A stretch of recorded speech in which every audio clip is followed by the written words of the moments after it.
Alright, despite the fact that I've started the broadcast, it hasn't actually started yet. There it goes. Yeah, it has. Oh. Now we're live.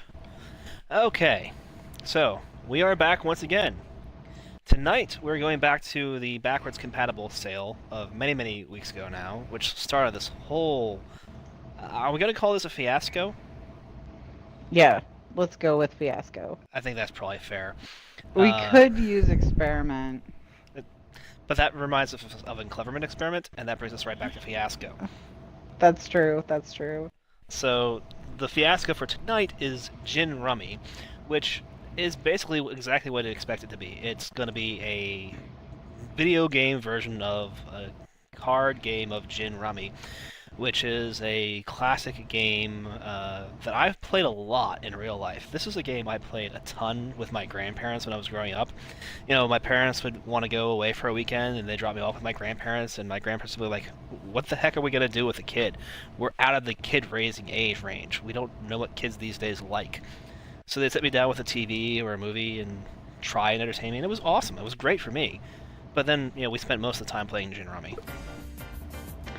Well, my grandfather taught me how to play gin. Classic gin, not rummy. I know how to play rummy, but he taught me how to play gin. The other thing he taught me to do before I was 7 was how to make a martini so that I could refresh his drink while we were playing card games and he wouldn't have to get up. Fantastic. Which, like, in retrospect, was totally inappropriate. That's also somewhat telling about, you know, your grandfather perhaps in particular, but your family structure in general, maybe? So I the mean, game has... Are you saying we're all alcoholics? I'm not saying that. I'm saying that that one point of evidence might lead someone to conclude that. Yeah. And that'd be an unfair assumption based on one data point. Tutorials: Classic Gin Rummy, Oklahoma Gin, Hollywood Gin, Three-Hand Gin, and Speed Gin. Those are your 5 major ones that you have in here. You can also play Custom, which allows you to make some rules to mix and match to your taste. But basically you need to play at least 5 games in each of these variants, and then 25 games online, and then play a ton to just really complete the game. Which is, again, my definition of completing the game, which is you earn all the achievements. The deepest one is 50,000 points scored. And so, you know, a game of Gin Rummy goes to 500 points. So if you win a game of Gin Rummy, you're going to be playing 100 of those. It's going to be a bit of a grind. But, you know, if you wanted to play Gin Rummy on the Xbox, this is your game.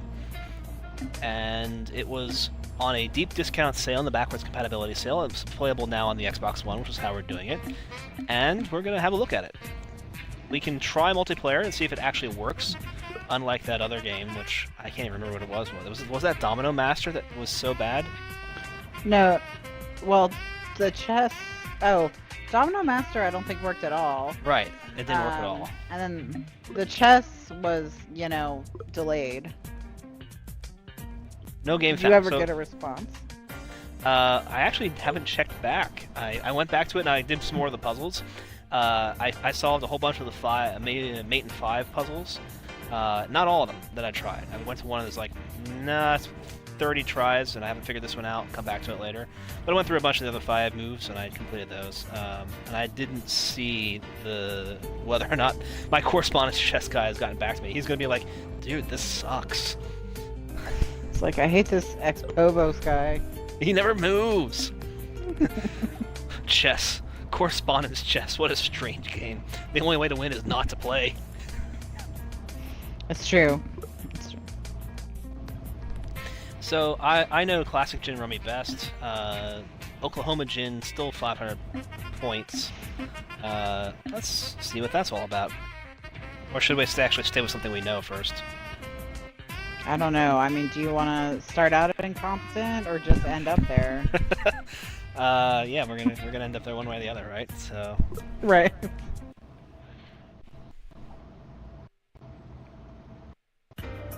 Plus, if you're really bad about it, we can talk about the Shelob controversy. The Shelob controversy. Yeah, I'm just gonna pronounce words weird. Shelob is the spider creature from the Lord of the Rings. Correct. Okay. So there's been some release of information about the sequel to Shadow of Mordor. Oh, and oh Shelob yes. is going to be in it. But she's dead. No, she's a sexy lady instead of a spider. What? Yeah. Alright. Well, she's a spider who becomes a sexy lady. Apparently I can't draw from the stockpile. That was weird. I don't know. Okay. Let's toss this one right now. No, yes, I want to confirm that one. So Shelob's this sexy spider lady. Okay, now no, she's not a spider lady. She's a sexy lady who maybe basically there's like we'll a conversation with the main character, and he's like, choose a form you're comfortable with or something, or she is, and so she transforms from a spider monster into Morgan from Dragon Age, basically. I mean, she basically is Morgan from Dragon Age. So, you know, evil, sexy lady. Are you kidding me? Jane wins. Wow, Jane had a really good hand. Seriously, I don't know if I should like feel way bad about better this or than not. yours. God, I got wrecked. It's gonna be like the Domino Mastery all over again, where we're playing against Arnold, and he turns out to be a really good player. So I have to pick the discard pile in this mode. I don't know how that works. So yeah, I'm starting off incompetent. We're doing great. Here, get rid of that. I don't want it. Take away my advantage of going first, why don't you? Yeah. No. No. Yeah, sure. But yeah, I don't know how many people are totally upset about it, but I did see something about it earlier. So that there's it was also kind of like, this is totally uncreative. People suck at designing characters. Wouldn't it be more fun to actually have a spider monster? You'd think. There's also the controversy around Shadow of Mordor 2, which I actually don't know what it's called right now.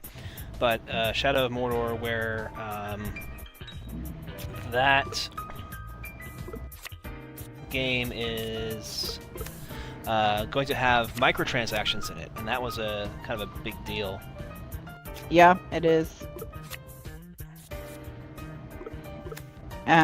I heard that, I think at the same time I heard about Shelob.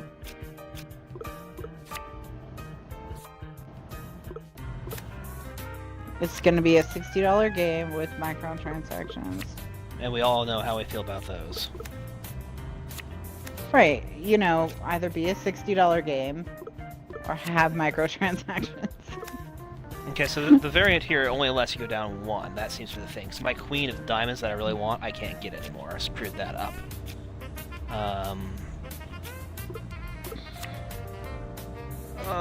Suckage. Oh, apparently there's been a clarification on the microtransactions. Oh dear. So that means there's already people upset. Oh yeah, there was a ton of people upset about that, and I think they're spot on. Let's grab that.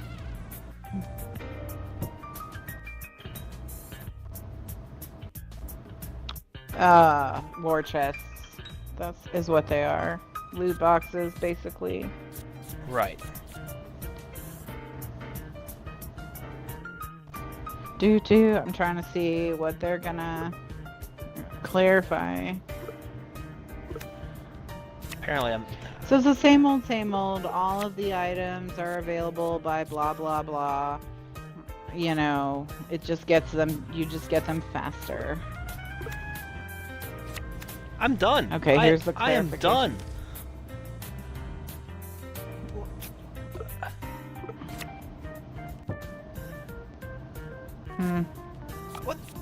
What is going on? Okay, this is incompetence. I don't even know how to play this game. I was gonna say, how do you tell it that you're done? Apparently. You figured it out. There we go. Achievement unlocked. I saw your achievement, by the way. Yeah, because it's Xbox 360. And the Xbox One achievements are the ones. Oh, right. Right, so... yeah, one achievement down, 11 to go. Okay, here's the clarification. Middle-earth Shadow of War will have loot boxes and microtransactions, and developer Monolith Productions revealed an in-game market that will require an online connection. Okay, so always online, also popular. That'll, oof, yeah, that's gonna ruin a few people. Several fans asked if they'd be able to trade in currency earned in-game while offline, and the rep replied that an internet connection would be required. Now, this game journalist doesn't think you'll need an online connection to play the game, just to access the market, but says that they don't know for sure. Alright, so here's the clarification. Gold exists for users who want to speed up their army building process. There are people who appreciate having the option. We don't want to restrict any players from playing our game, so we have that for those who want a speedy option, and those that choose to avoid it can do so without any negative impact.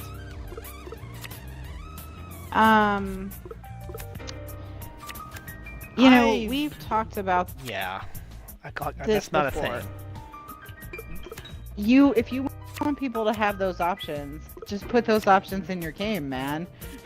You don't have to charge them for it. Just have an auto resolve instead of having to fight every battle. Have a story mode that has very little fighting. There's a ton of ways that you can do this. So this is just a flimsy excuse. You still have an ace outstanding. How does that work? It's only 1 point. I don't know. At least they didn't have that monster hand that started things off so badly for us. I mean, that's pretty bad. Yes, actually, I would like the jack. For once. The game is balanced to be played without using the market. As you play the game, you'll have excess Mirian. This gives you an option to use that excess Mirian if you like. Or you can let that Mirian build up as high as you want. Epic and rare weapons drop frequently. Don't need an epic orc to drop. Legendary orcs are rare. No. Blah blah blah. So basically, the game is well balanced, don't worry. Yeah, well, they say that. Yeah, I mean, the question becomes, is it well balanced? I don't know about that. You know, well, I got in 2 more other achievements words, there. I don't know how, but... Oh, I scored 5 points. Good for me. Yeah, there's plenty of people who have been like, the game's totally well balanced, you don't have to buy anything, and then playing it is utter torture. Yeah, that happens a lot. I mean, that's how I felt with Marvel, because I picked the wrong character, and it took me, I don't know, like 10 hours to get 10 shards. And we didn't realize that was the biggest problem, is that the lack of clarity that we had in our understanding. Based on what we had talked about, I thought you had already done that, but it turns out you hadn't. So I can understand the frustration there. Oh, I didn't want that. I made a mistake. So a game that had the potential to be one of the more popular action games of the year, that people were really looking forward to because the original was so good. And they got goodwill for putting their original on super sale. Right. I was just in this stream a couple weeks ago, I was talking about how awesome the move that was. They've just taken all that goodwill and scattered it and said, no, we don't actually want that They goodwill. did microtransactions and sexy Shelob. See, I hadn't heard about the sexy Shelob. I'm still processing that. You're still processing it? Yeah. I'm gonna Google Shelob to see if she ever is indicated to be able to change into a human being by Tolkien. Or if this is just something they literally did so they could have a sexy lady. Well, that kind of segues into something that I wanted to talk about a little bit. which is just misogyny in general. Because, putting a random sexy lady in your game so that it can sell more copies is pretty blatantly not cool. But it's also something that we've sort of come to expect from the video game culture, because it tends to be misogynistic. So the misogyny of the news today... Oh, you're gonna make me do this. Go for it. Come on, give me an ace. Give me an ace. Nope. Shelob is a fictional giant spider. It's pretty straightforward, right? That's basically how that's the first sentence of her Wikipedia. She's a spider, people. She's a spider. This is not getting any better for you. It's all downhill from here. She resides in Mordor and is unrepentantly evil, but independent of Sauron. Which could be very interesting. That's a pretty strong character. But, no. She's sexy now. Because, yeah. So, where I was going with that was the news today out of Google, where they have terminated a employee who wrote a very strongly anti-female techie memo, started spreading around the campus, got people upset, and they said, you know what, this is not cool, you're fired. And then there's been this tremendous backlash against that. It's kind of a tricky situation, because I'm pretty straightforward on this one. Google's got the right to fire whomever they want for pretty much any reason they want. I live in Virginia. Yeah. We're right to work. That means, I could get a phone call from my boss tonight. Well. Exactly. We're at will, right to work. So boom, you're gone. At will, right to anything. Work. You cannot be made to join a union, and you can be fired for any reason at all. I just don't have a reason. Today I don't felt like you. it. As long as the reason isn't because you're gay. Actually, or being some gay is other fine. Protected group. You can still be fired because you're gay in Virginia. But Oh. you can't be fired because you're a woman Really? in Virginia. Yeah. Now, that's mostly just because it hasn't been tested by the Supreme Court yet. As soon as it gets to that level, it's probably going to be fine. But technically, the law of the land is that's not a protected class in Virginia. Cool. Because Virginia. Of course. Yeah, so at will is you can be fired basically as long as you're not part of a protected group. As long as you're not being fired because you're part of a protected group. Right.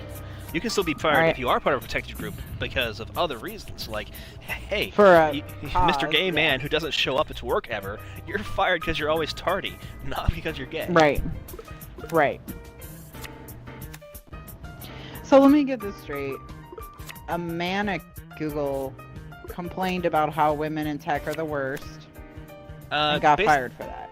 Basically, yes. That's that. I mean, the complaint about women are the worst is possibly understating that or overstating it even. I haven't read the memos. That's the thing. The memo was not particularly well received in the best of circumstances. Alright, I sent you an email with a link to Sexy Shelob so you can see what she looks like. Oh boy. Is my wife gonna get upset at me now? She's not that sexy.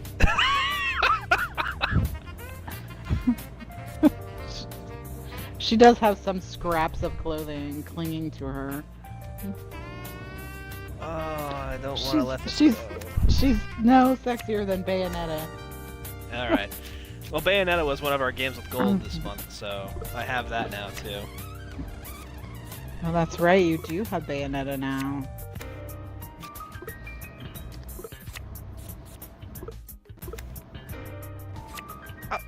I need another turn? Come on, why do I need another turn? I have everything! There you go. I don't know what is going on anymore. This is not the game I knew, but hey, I won. I got points. Got 29 points. Alright, the target is 150. We'll be done with this in a reasonable period of time, I guess. Alright, let me Google. That'll be fun. Yeah, Googling the memo might be easier. Google memo, and it's gonna be all over the place because it's pretty big news. It's been everywhere. I really don't want that for.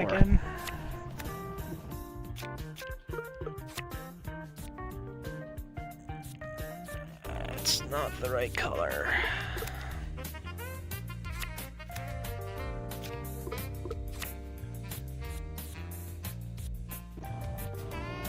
Okay, so my sister found an article that said that he claimed in the memo that women were not biologically fit to work in tech. Here's the thing. I haven't read the memo. It's 3,000 words apparently. It's pretty. I mean, who writes a 3,000 word memo? Even I had that beaten out of me. My verbosity in memos is 3,000 words. Come on now.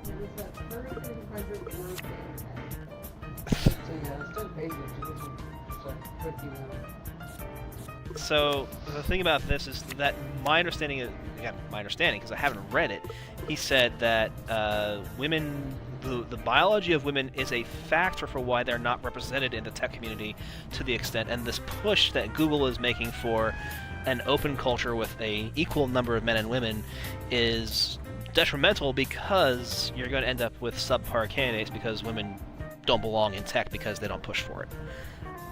Whether you think that's right or not, that's a more nuanced point than what is coming across there. And I don't know that's what he said.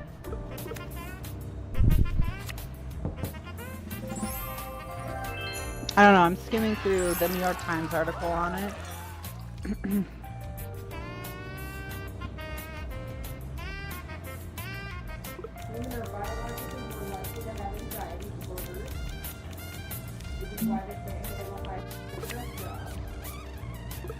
Yeah, he actually does claim very specific biological issues. Yes. Oh, specific biological issues. Yeah, that's yeah, probably not going to go well. Women are biologically more inclined towards anxiety, which makes them a bad fit for high-stress jobs like tech. Was one claim made. And then another is that efforts by the company to reach equal representation of women in technology and leadership are, quote, unfair, divisive, and bad for business. So this is coming right down to what I was saying, which is, we're on par here. It's a big deal, and I don't think that I think it's getting a lot of press, and I think it's interesting mostly to see, we've had these kinds of conversations before, and I can always count on you for having a nuanced and intriguing position from the other side, as it were. Well, it's funny because he says that he thinks that he's bringing up potentially illegal behavior, which, I don't know, like you'd probably have to read the whole 10-page thing to determine if he's insane or not. He hasn't worked there that long. And he's not going to work there any longer, so it's all taken care of. Oh, so there we go. I needed to get to 150 points, and I got to 205. In a footnote of his memo, again. I don't want to play again. Mr. DeMore says he considers himself a classical liberal. So, we know what that means. That means he's a libertarian. We know. Yeah. Well, he probably reads Breitbart. For sure. So he's that doesn't necessarily go hand in hand, but classical liberal, a person calling themselves a classical liberal means that they're libertarian, in my mind. And a libertarian who reads Breitbart is probably Steve Bannon-esque alt-right, but that one's toughy. I wouldn't. I think that people who advocate free market economics and market solutions and are socially progressive refer to themselves as libertarians. If you're the first part but not socially progressive is where I tend to hear classical liberal more. That's more like, I mean, why do you ladies keep whining about just work harder and shut up and move on with your lives? It's like, in my small observation of it, which is going to be anecdotal because I don't hang out with 1,000 classical liberals. Yeah. You know? No, and most of those people that are in that other category, we would probably try to avoid. Pretty reasonably. So, I remember, this is a total segue, but Well, that's, fits the stuff we're the- doing perfectly well. the governor of Florida, when I lived in Florida, was technically a Democrat, but he was an economically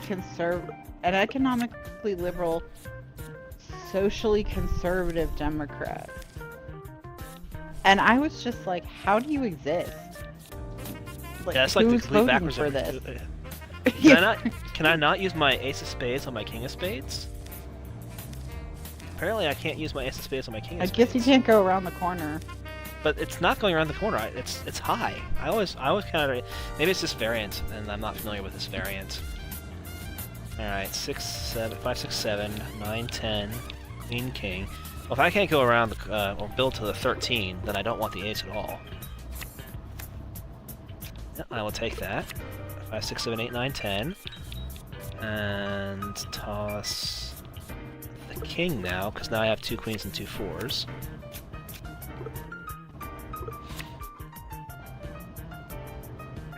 I see what you did there. Okay, women account for 31% of Google's workforce and 20% of its technical staff.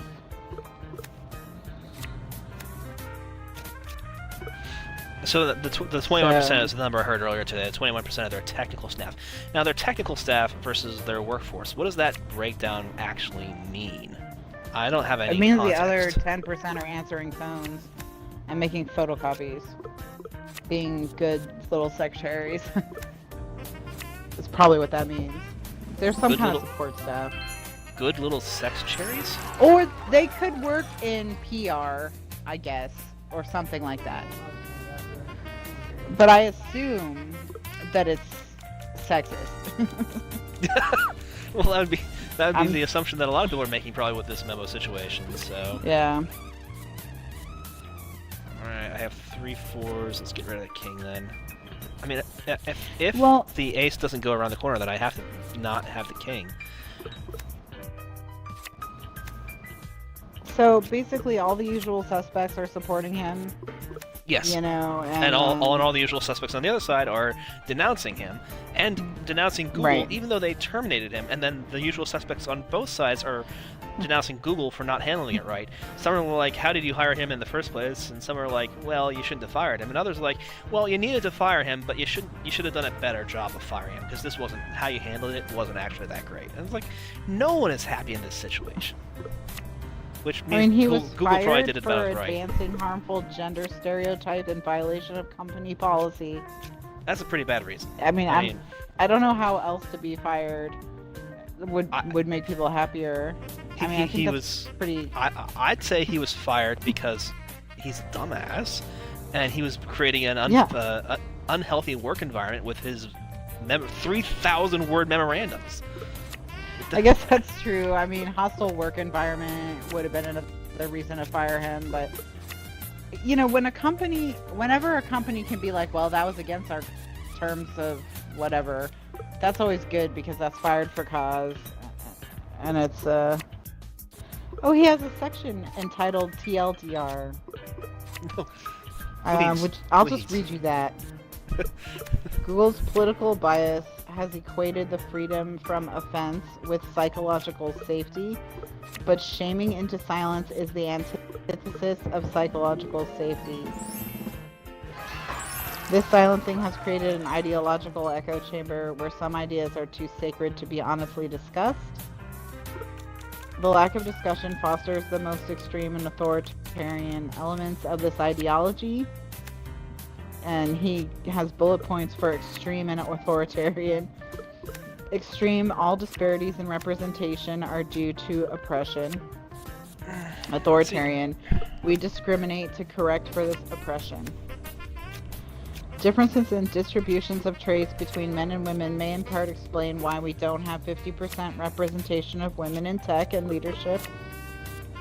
Discrimination to reach equal representation is unfair, divisive, and bad for business. That's the TLDR. That's still probably too long. Yeah. Here's the thing, though. The point that he's making, one of the points he's making there, is actually an incredibly valid and important point, which is that we have truths that we don't talk about because they're unpopular or because they go against the ideas of what people want to have. They're not politically correct truths. And that can cause some real friction where, you know... And one of the reasons why you have diversity in a workplace like Google, and this is the thing that he's getting to, is that you want to protect yourself against black swan events. If it's something that's completely unexpected because no one thought of it, then that's a failure of your imagination. And if you have more people with more types of imagination, that's less likely to happen.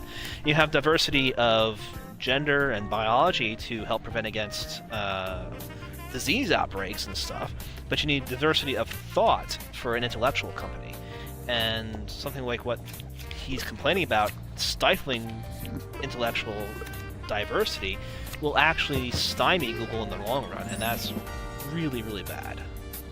And then when they don't talk about it... His complaint is that he doesn't want intellectual diversity. And in other words, he's trying to prevent diversity. He's trying to prevent a biologic diversity because he doesn't think that that's beneficial for the intellectual diversity. Right, because he thinks biologically women are inferior. So his original premise is kind of the problem, is that he thinks women are less of a person than he is. Regardless, this whole thing is a mess. That's how it sounds to me. It's really funny because I was thinking about this the other day, and I don't remember how I got on it, but it was something along the lines of, you know, when you're mugged, the cops aren't like, well, how were you dressed, and were you flashing your money around, and were you drunk, and blah blah blah. You know, they're just like, oh shit, you were mugged. That's terrible. Let's take a report, right? Yeah. And that, you know, sexual assault is really the one sort of crime where there's this like, well, how did you contribute to your being a victim of this crime? Even regular assault, I mean, they want to know who started it, but they're not like, well, if you're like, well, this guy just came out of nowhere and punched me in the face, they're like, well, but what were you? How were you dressed? Were you drunk? Were you saying something? Were you saying something or whatever? Yeah. And then, you know, that kind of got conflated with boys will be boys, and there's no female equivalent of that. If you think about it for a few minutes to even come up with one. And I was like, you know, it's really interesting. It's like, it's women's fault for walking around, you know, the wrong neighborhood at the wrong time, wearing the wrong outfit in the wrong circumstances, whatever. If something happens to them, this is the kind of long-time pervasive mentality that we're trying to get away from, to get people to realize that it's never okay to sexually assault people, no matter what they're doing or what they're wearing. You know, you just can't do it. I'm sorry, it's a crime and you can't do it. No, you know, you can't, and you shouldn't even think that, but people do. Right. And I need to take a segue here on this one in a second, but I want to let you finish. But remind me when you say, come back to that, you just can't do it moment. So the whole boys will be boys thing, and it's like, oh, well, you know, men can't just help themselves. They're going to do ABC, you know, boys will be boys. If you present in a certain way, they're going to do this, and we can't control them, so you need to control yourself. Right. So I'm thinking about this, and I'm like, all of these years, there's this idea that women have to be kept out of power positions because they're so emotional because of their periods. and like you might accidentally nuke North Korea if you're on the rag. But it's men who can't control themselves. They're the ones who need to be locked up and pushed down. Because they're the ones who are out of control and unstable. They literally can't help themselves. So they have no free will. They're slaves to their physicality. Why do we let them run around? Who let the dogs out? Anyways, sorry, go ahead. This is gonna get like 10 million downvotes on YouTube once it hits Return of Kings or some other MRA website. You assume that people are gonna watch it. All you need is one MRA to share it on some kind of MRA or alt-right site, and it's all gonna be flamed. It's gonna be like you had this crazy lunatic rad feminist saying men should be imprisoned just for being men. Well, because it's hyperbole. And I did say that. Well, I did yes. say that.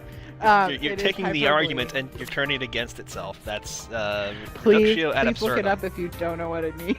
If you do not know what reductio ad absurdum is, save yourself the time. Go read A Modest Proposal. Come back. Yeah, I mean that's strict satire. So. Yeah, that's true. Anyway, so this you just can't do that moment, right? So right. I was out for a walk around my office building a week and a half ago, with a coworker of mine. We're just lunchtime, take a walk, get some stretching of the legs, get some exercise, and burn off some of the calories that you're not burning off sitting at your desk, and have some camaraderie. And as we're coming around the corner onto the main road there, which is, a busy highway, there's a commotion.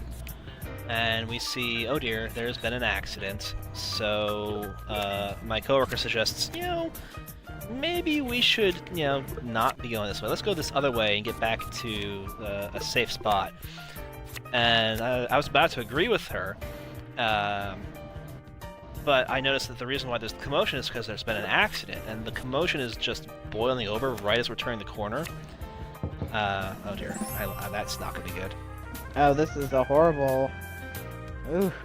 That one hurt. Not too bad, but that could have been a lot worse. The accident had happened, and it was between a commercial driver of a truck with a trailer on the back of it, one of those metal trailers for lawn equipment and stuff, and a passenger sedan. And as I'm walking around the corner, the driver who was in the sedan, who was alleging he had been struck by the back end of the trailer and had crumpled his fender, assaulted the driver of the trailer. And I'm watching this happen, I'm like, oh no. Because now I know what I need to do, and I'm not happy about it. It's like, yeah, okay, fine. So I go over and I start calming things down. I'm like, guy, look, you're upset. You just got hit. He's a Lyft driver. He's renting a car to be a Lyft driver. Yeah. This is his livelihood, and his rental car is going to be taken away, and he probably didn't have enough insurance to cover this. He just got screwed. Even if this wasn't his fault, he is totally hosed. He's upset, and I get that. You can't assault a guy. What you just did, you cannot do. You cannot punch people. So, separate them, keep them calm, wait until the cops show up, and I was like, great. I did not... So this whole thing ended up taking about half an hour instead of the 10 minutes it was supposed to from walking around the block. But, coming right back to it, the assault. You just can't assault somebody. It shouldn't be something that's controversial. Is this not known?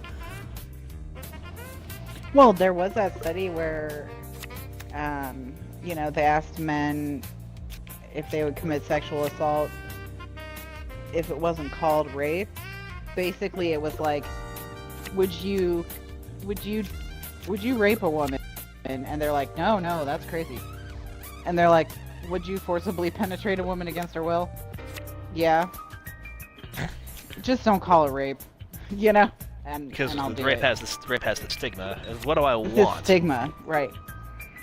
Can I get what I want, and will no one ever know about it? Right. If I think I could get away with it, I will do it. that's really one of those really, Another segue like, on that one ugh. is that a great book I was reading on psychology and morality. This is a moral psychologist writing about morality, saying basically that we're not the moral creatures that we think we are. What were you doing? Why did you knock that? And how did you win the hand with that? I don't understand. Anyway, the moral psychologist was saying that we are nowhere near as moral as we think we are in terms of our behaviors, that when we are presented with a situation where people are not watching, basically every single one of us cheats. But only a little bit. And some of us cheat a little bit more than others, and some of us cheat a lot, but most of us cheat about an amount that is, low but definitely appreciable, and we rationalize it so well that we have convinced ourselves by the end that we didn't cheat. Mm-hmm. So, if you walk into a room that's for the experiment, and the experiment is designed where this is one of those college psychology experiments, you're knowing you're going to come out with a paycheck of, a small amount of money, and there's $2 on the table. Do you take the $2? Do you tell anyone about taking the $2? And this is the kind of stuff that they're testing, and it's like, well, pretty much everybody took the $2. What if it's $5? What if it's 10? What if there's $10 on the table, but they're stacked up so that you can't see how many they are? Do they take the whole stack? Do they take one or two off the top, and then maybe not hope that someone doesn't count them? All these type of variables to see how much people are willing to cheat in various circumstances, and the answer is a lot. More than you think you are. Absolutely. You are not the honest person you think you are, and even if you think that you are honest, you probably will find a way to rationalize it to yourself in the end. You may not even if your brain is really rejecting the idea that you'd be a cheater, you may do it and not remember that you did it. But you're probably going to do it. Well, one of the things that Stanley Milgram found in his experiments on malevolent authority, which are the famous electric shock experiments that have been replicated like 2,000 times or something. Because it's so popular to do it, but they've stopped doing that now because it's just so rough to get people who haven't heard of it.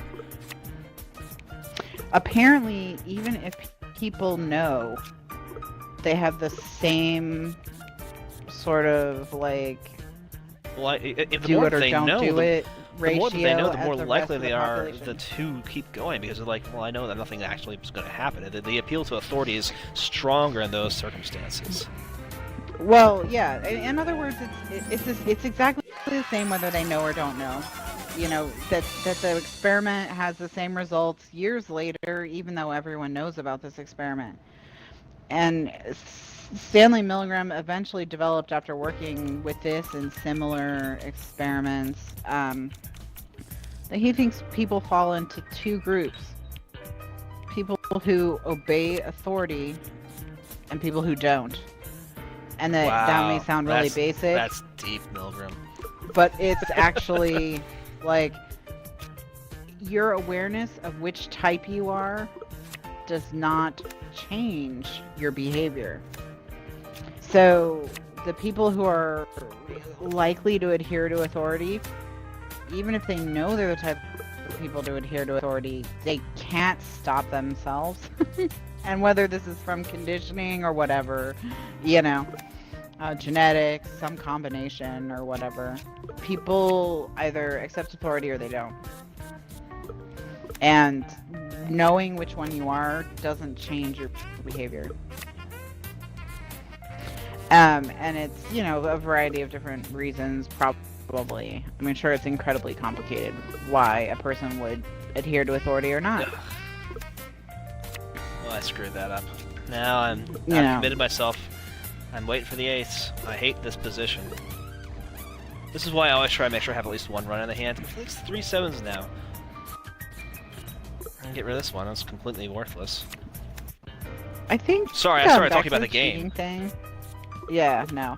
Back to the cheating thing. I was thinking about cheating in games.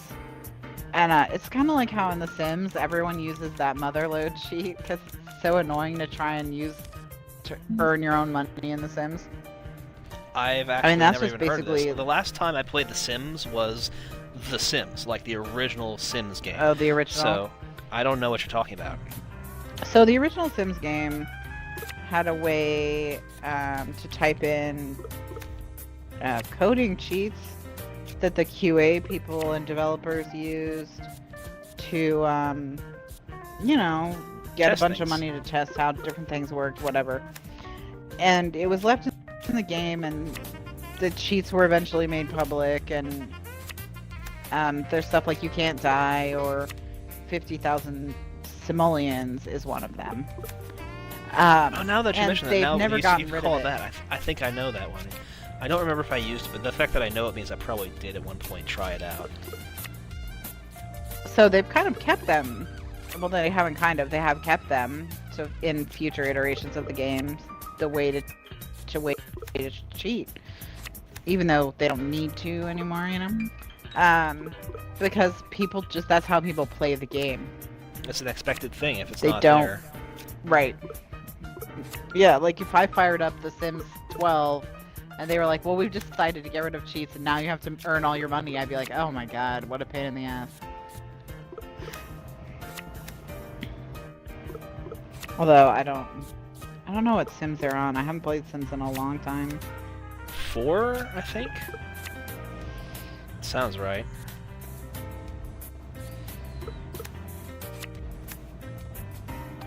But the other thing that Stanley Milgram said is that everyone thinks that they would stop the experiment.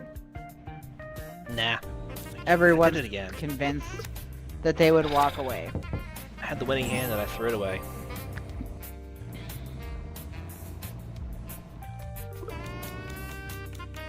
I need to stop doing that. Losing? Yeah. No, throwing away the winning hand.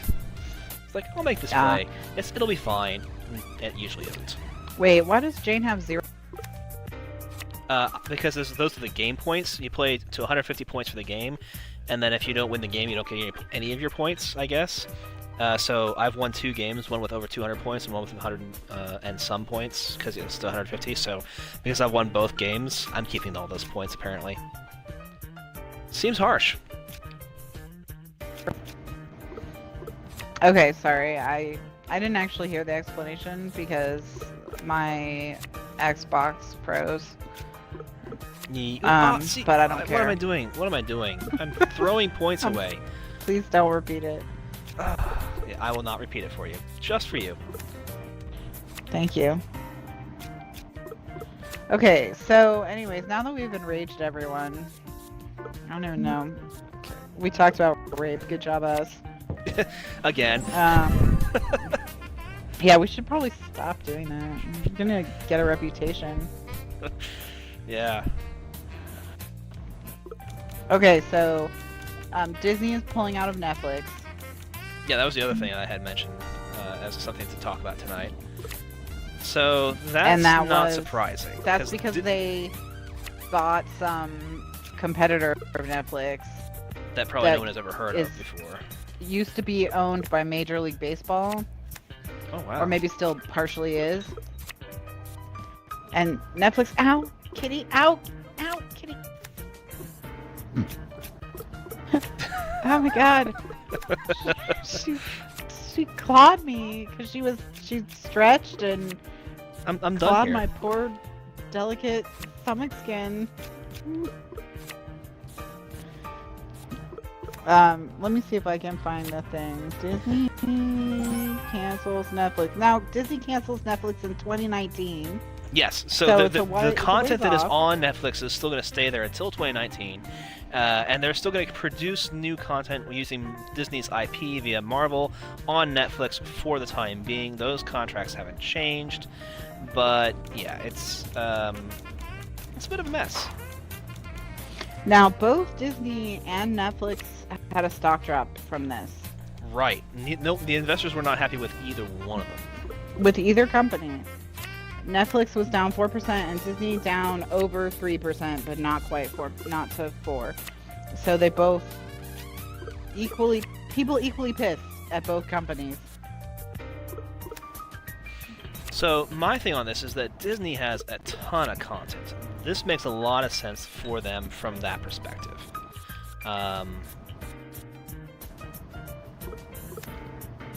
So, no big shock that they want to do that, get a bigger piece of the pie. This is something that I was talking about with my father the other day. He follows Disney news in terms of the Disney parks because they have a timeshare down at Disney World.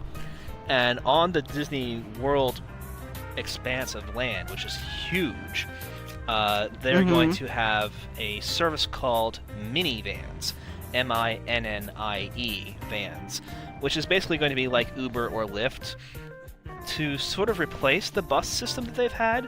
$20 flat fee will get you anywhere on campus to anywhere else on campus, which is actually a really competitive price with what Uber or Lyft would charge you for a similar trip. Except that Disney is going to own the vehicles and the drivers will be Disney employees, and they're going to be using the Lyft algorithms to help manage it. Okay. So this comes down to them the just plan. wanting a bigger piece of the pie. If people are spending money on Disney property, we want the money. We don't care if someone else is doing just as good a job of it. It should be ours. Okay, so the Walt Disney Company announced it agreed to acquire majority ownership of BAMTech and will launch its ESPN-branded multi-sport video streaming service in early 2018, followed by a new Disney-branded direct-to-consumer streaming service in 2019. Disney paid $1.58 billion to acquire a 42% stake in BAMTech, a global leader in direct-to-consumer streaming technology and marketing services, basically owned by MLBAM, which is Major League Baseball something or other.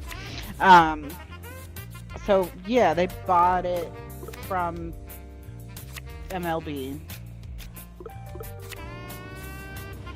They had previously acquired a 33% stake in an agreement that included an option to acquire a majority stake over the next several years. And they This said, is an "Well, acceleration of that timetable. we execute our option." Yeah. So basically, some people have been saying this is because Disney bought ESPN, or No, owns Disney bought- ESPN, or Disney bought ESPN Whatever. years and years ago, so the fact that Right. So that's probably where the Major League Baseball thing came in. And now they're like, hey, we Right. have this technology in-house, let's go ahead and use it for something. Okay, cool. Right. Can you be in other words, they were introduced to the existence of BAMTech through their ownership of ESPN and how ESPN's streaming is done. And then they've been like, why don't we just start our own Netflix? And they already own 30% of Hulu as well. So that'll be 2 streaming services actually that they have a good stake in. But this is going to now, compete nobody with Hulu, then, has- so they're going to be competing against themselves. Do you think maybe they'll try and sell off their share of Hulu and then take all their content that they have on Hulu off, but what they're sort of doing with Netflix? Well, so in Hulu it's ABC, Disney via ABC, who owns 30%, and that's split with Fox has 30%, Comcast has 30%, and the remaining 10% is Time Warner. So 2 networks and 2 cable companies own Hulu. If you've ever wondered why it's such a shit show, it's because it's owned by 2 networks and two cable companies. Who are the worst people we could have to own this? Yes. Perfect. Yeah, I actually haven't been on Hulu in, I would say, at least over a year. At least a year. I just don't care about Hulu anymore. I don't care about being current on TV though. If you don't care about being current on TV, then Hulu doesn't matter. Yeah, I've never once watched a single program on Hulu. Because why would I? I don't care about TV at all. TV at all. Yeah. Current or otherwise. I mean, the TV that I do care about is mostly 50 years old. There could be a TV show about people who play Magic the Gathering, and There you could probably still wouldn't watch it. I would be surprised. And here's the thing, I went to a Magic the Gathering tournament a couple weeks ago, and one of the things that they had on at the Magic the Gathering tournament, they had the timer up on the wall. It was on a TV that was hooked up to a computer, and Wizards of the Coast had built a program where they were featuring Magic news in there, and so they had video from the Pro Tour, so you got to watch professional Magic players playing Magic while you were there playing Magic. It was Magicception. Oh God, how exciting! It was amazing.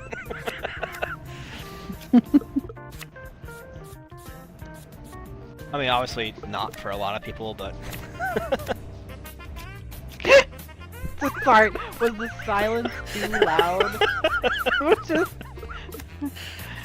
I don't even know how to begin. Intentional. I literally just was like, had nothing to say here.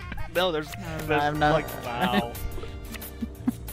What do you follow that up with? I started rewatching Supernatural. I quit watching That was Supernatural in probably a season mistake. 6. That So I'm wasn't like- a mistake. I'm like 6 seasons behind, I guess. Wow. And then I tried to watch season 6 and was like, I have no freaking clue who what's any of these happening? people are or what's going on. So I was like, I gotta start over if I'm gonna do this. God, that show has been on. That show predates the iPhone. Wow. I mean, they're using a BlackBerry at one point, and it's like cutting edge, cool technology. They go to the library. They don't internet. Well, I mean, that's an aesthetic thing, I think. Well, apparently my sister says that they internet now, so they've teched up over the years, I guess. Although they still drive a '67 Impala, so I don't Which know has been blown up how many times? I know. I wonder if Apparently they're running out of them. They actually are. This is something my wife watches that, so I get to hear this from her periodically. Apparently, they picked the '67 Chevy Impala because it was a cheap car that they had around and available. But the show's been on and for so long, it's been so popular, and that car has been destroyed, like literally destroyed, so many times. And in the show, he can fix it no matter what. But in reality, it's a little bit harder than that. So they have to keep buying '67 Chevy Impalas, and the price for that car has skyrocketed. Right. Well, that happened with the car in the Dukes of Hazzard, too.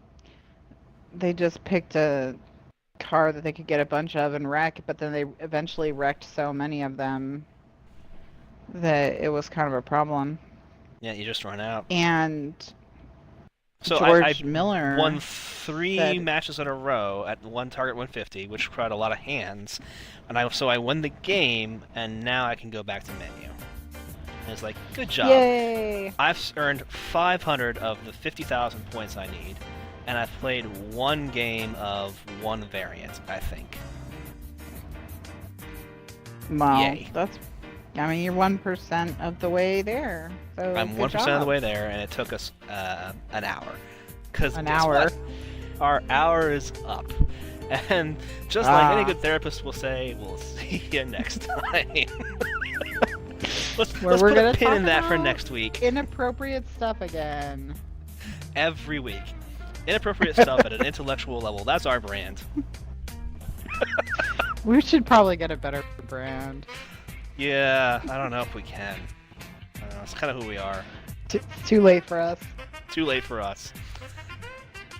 Well, anyway, thank you for stopping by. Thank you anyone who was watching this, and we will be back next week with even more exciting fun. I think next week we're going to go back to an Xbox One title and try one of those out and switch things up, go back and forth for a bit. But we'll be back to these backwards compatible games in absolutely no time at all. Yay! That yay was way too delayed. Pay attention! Alright, see you later, guys. Bye!